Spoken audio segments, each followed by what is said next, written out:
In the summer of 1999, 14-year-old Sophie Reed vanished from Camp Pine Hollow, a quiet lakeside retreat where laughter echoed between the trees, and every night ended with a campfire under the stars. One moment, she was roasting marshmallows with her friends. The next, she was gone. No footprints, no noise, no sign of struggle. For 25 years, her family lived with one haunting question: how does someone disappear in a place full of people? But the answer wouldn't come from a forest. It would come from a school photograph, decades later. This is the story of a girl whose laughter once echoed to the woods until the silence swallowed it whole. Hit subscribe and stay with us to hear the next voice the world almost forgot. In 1999, Camp Pine Hollow was a parent's dream, safe, scenic, and run by trusted locals. 14-year-old Sophie Reed wasn't the loudest camper. She was a quiet, curious, kind-hearted, with shoulder-length blonde hair and a sketchbook she carried everywhere. She loved to draw trees, birds, and cabins, labeling each one carefully, as if she knew they'd matter later. The night she disappeared was supposed to be ordinary, esmores, ghost stories, and laughter. Counselors recalled that Sophie went to her cabin just after 10 p.m., but by morning, her bed was untouched, her backpack still folded at the end of her bunk. The only clue was her sketchbook, open to a half-finished drawing of the lake and a faint shadow behind her pencil lines. Police searched the woods for weeks. Helicopters circled overhead. Divers swept the lake. Nothing. Her mother, Rachel Holt, stood at the dock every evening, calling her daughter's name until her voice cracked. "She's still out there," she'd whisper. "I can feel it." But the years turned whispers into silence. 2024. Laura Carter, a thoughtful art teacher at a quiet middle school outside Portland, was preparing end-of-year yearbooks. She was patient, observant, the kind of teacher who noticed what others didn't. That afternoon, a transfer student brought her a class photo from her old school in Montana. "You can use this one," the girl said politely. Laura smiled and added it to pile. But something made her pause. Their front row, third from the left, a teenage girl with soft blonde hair, gentle eyes, and that same half-smile Laura couldn't forget. Sophie Reed. Laura blinked, shaking her head.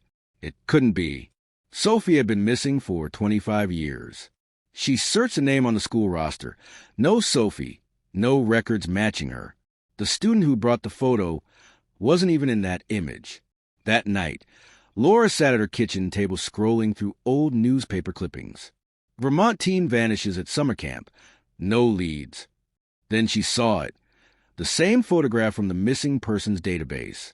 Same eyes, same smile, same faint scar under the chin. She couldn't ignore it. The next morning, she showed both photos to the school principal. "I think one of these students might be someone who disappeared 25 years ago." The principal frowned. "Laura, that's a serious claim. Please don't scare anyone."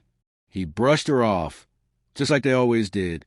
But Laura had spent her life teaching kids to trust their instincts. She wasn't about to silence her own. That evening, Laura sent an anonymous email to the Reed family's old missing persons page. Within hours, she received a reply. "Who are you? What did you see?" They arranged to meet in a coffee shop the next morning. When Rachel Holt, Sophie's mother, walked in, Laura recognized her instantly from old news clips. Her eyes were tired but sharp, like a woman who'd memorized pain. Laura slid the photo across the table. "I don't know what this means," she said quietly, "but this girl, I'm sure it's your daughter." Rachel's hand trembled as she compared the two images. Then tears filled her eyes. "That's her. I'd know that face anywhere." The police reopened the cold case within 48 hours. But when they traced the photo's origins, they hit a wall. It came from an unverified upload on a photography website. The metadata showed it had been scanned, not taken digitally. And the girl in it? She wasn't registered in any school across the state. Detectives found a strange link buried deep in the camp's history. The director of Camp Pine Hollow in 1999, Harold Finch, had quietly founded a new youth wilderness program in Montana in 2005. The program closed abruptly after one summer when a student went missing. No follow-up report was ever filed. The last confirmed photo of Finch was dated that same year, standing in front of a remote cabin near a mountain ridge. And beside him, a teenage girl with blonde hair. Weeks later, Laura found a plain envelope in her school mailbox. No name, no return address. Inside, a single Polaroid photograph. A cabin half hidden by trees. A faint light glowing in the window. On the back, written in delicate handwriting, "You're closer than you think." Laura's hand shook. She turned it into police. But forensics revealed something chilling. The ink had degraded at a rate consistent with being written over 20 years ago. Whoever sent it had kept it all this time. Laura and Rachel drove together to Vermont, to the ruins of Camp Pine Hollow. The cabins were long gone, the lake still and glassy under the autumn fog. Near where Sophie's cabin once stood, Laura noticed something glinting under the frost, a rusted camera lens. Investigators discovered it belonged to one of the camp's old Polaroid cameras. Inside the corroded casing, they found a roll of undeveloped film sealed in wax. When processed, it revealed a series of blurry images. The final frame froze everyone in the room. Sophie Reed stood beside a cabin door, her expression blank. Behind her, the faint outline of a tall man just outside the light, carved into the cabin wall. Beside her were two words: "I'm waiting."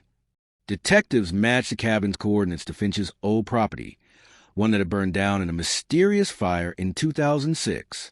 But there was one more twist. The Polaroid film's timestamp dated 2006, 7 years after Sophie vanished. The Vermont State Police reopened the investigation, this time with new technology and a team determined to uncover the truth. But for Laura Carter and Rachel Holt, waiting wasn't an option. They had already lost 25 years. So when an officer mentioned a set of unmapped forest roads leading toward the old Pine Hollow site, Laura made a decision. "We're going back," she said. Not as teachers or mothers, as people who refused to let the story end without an answer. The drive was long and silent. The GPS signal faded within miles. Trees crowded the road like sentinels guarding something sacred or cursed. By sunset, fog was curling around the tree-line. The forest that once echoed with laughter now felt heavy, watchful. When they finally reached the lake, it looked exactly like Sophie's sketch, down to the crooked dock and the ridge behind it. Except now there was something else. A narrow path, freshly disturbed soil, and at the end of it, a cabin. It shouldn't have been there. The camp was demolished in 2002, yet standing before them was a wooden structure, old, patched with metal, but unmistakably new enough to have been rebuilt. Laura's flashlight beam caught a number carved into the doorframe. Number 7, the same cabin Sophie had slept in. Rachel's breath hitched. That was her cabin. That's where she was supposed to be that night. They pushed the door open. The hinges screamed. Inside, everything was preserved like a time capsule. Bunk beds, a half-burned candle, a child's drawing tacked to the wall, faded but still legible. It was of a lake and a girl standing alone beneath a dark shape in the trees. In the corner of the room sat an old metal trunk. Laura hesitated, then opened it. Inside were photos, Polaroids, dozens of them. Each one showed different campers. Some smiling, others caught mid-motion. But every photo shared one strange detail, a faint, ghostly reflection of a tall figure in the background. And in the very last photo, Sophie Reed, holding her sketchbook, looking straight at the camera as if she knew someone would find it. Underneath the photos was an old cassette recorder. Laura pressed play. At first, static. Then, a voice. Raspy, male, low. "They come here to forget the world," it said. "But the world doesn't forget them." Then another voice, a girl's. Faint. "Please, I want to go home." A pause. Then the man again. "You will, but not yet. You still have to finish your drawing." Rachel dropped the recorder. Her knees buckled. That's my daughter's voice." The tape cut off with a click. Laura stepped outside, her heart pounding. Fog rolled off the lake like smoke. Somewhere, a branch snapped. She swung her flashlight toward the trees and froze. A shape stood at the edge of the forest. Tall, motionless, watching. "Rachel," she whispered.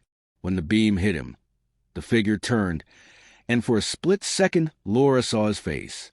Wrinkled, thin, pale eyes that hadn't seen the sun in years.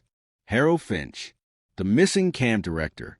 Rachel screamed his name, sprinting toward him, but he vanished into the mist like he'd never been there. When police arrived hours later, they found footprints leading to a hidden trail and a network of old underground bunkers from the camp's early construction. Inside one of them was a wooden chair, a broken lantern, and dozens of sketches, all drawn by Sophie. The drawings told a story. A girl kept hidden, then escaping into the woods. One sketch even showed the lake under moonlight, with a dark figure sinking beneath it. On the back of that one, Sophie had written just 3 words. "He's still here." The next morning, divers returned to the lake. The fog was thick, clinging to the surface like a secret. For hours, nothing. Then one diver surfaced, shouting. Something was caught in the silt near the dock. It was a metal box, sealed tight. Inside, a stack of Polaroids wrapped in wax paper and a child's necklace, the same one Rachel had described in her original statement in 1999. But the final photo inside that box was unlike the rest. It showed the lake itself. No people, no cabins. Just water, calm, reflective, empty, and in the corner, faintly visible in the ripples, the reflection of 2 figures holding hands. One tall, one small. The timestamp read October 2006, 7 years after Sophie disappeared. Days later, while cleaning the evidence trunk, Laura found a folded piece of paper lodged behind the lining. It was written in Sophie's handwriting. "If anyone finds this, please tell my mom I tried come home. He said I couldn't leave. Not yet. But I did. I found a way out. If you see me again, it means the forest forgave me. It never forgives easily." A week later, the local news announced the discovery of human remains near the base of the lake, confirmed to be Harold Finch. Cause of death, drowning. Estimated time of death, over 15 years ago. But that night, Laura dreamed she was back at the lake. The fog moved like breath. The water shimmered gold under the moonlight. And there, at the edge of the dock, stood Sophie, 14, smiling softly, sketchbook in hand. She raised her head and whispered, "Thank you for finding me." Laura woke up crying. When police returned to the cabin to secure it, they found something new carved into the wall, something that hadn't been there the day before. She's home now. Camp Pine Hollow was finally demolished for good. The land became a memorial garden for missing children. Laura and Rachel visit every year on the same date, October 7th. The air always feels a little colder there, the lake always a little too still. But one thing never changes. On the surface of the water, when the light hits just right, you can see ripples form in the shape of 2 handprints, as if someone beneath the surface is still reaching up just to say goodbye. Sometimes justice doesn't come from a courtroom. It comes from truth finding its way home, no matter how long it takes. The woods remember everything, even the voices we try to forget. What do you think Sophie meant when she wrote, "If you see me again, it means the forest forgave me"? Tell us below. Maybe her story isn't finished yet. Don't forget to hit like, subscribe, and turn on the notification bell to not miss out on any of our content. And we'll see you next time on the Crime Scene Stories.